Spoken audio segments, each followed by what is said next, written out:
રાજ્યમાં ફરી માવઠાની આગાહી કરવામાં આવી છે। 30-31 મે અને 1 જૂને વરસાદની આગાહી કરવામાં આવી છે। ટ્રફ પસાર થતા હવામાન વિભાગે આગાહી આપી છે।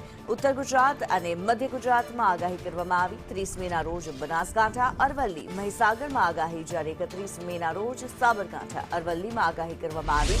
દાહોદ, મહીસાગર, પંચમહાલમાં પણ આગાહી કરવામાં આવી છે। માવઠાની આગાહી કરવામાં આવી હવામાન વિભાગ દ્વારા। 1 જૂને બનાસકાંઠા, સાબરકાંઠામાં વરસાદ પડી શકે। આ ઉપરાંત અરવલ્લી, મહીસાગર, પંચમહાલમાં પણ વરસાદની આગાહી કરવામાં આવી છે। છોટાઉદેપુર અને ભાવનગરમાં પણ વરસાદની આગાહી કરવામાં આવી। રાજ્યમાં 30-31 મે અને 1 જૂનના રોજ વરસાદની આગાહી કરવામાં આવી છે। હવામાન વિભાગે માવઠાની આગાહી કરી છે।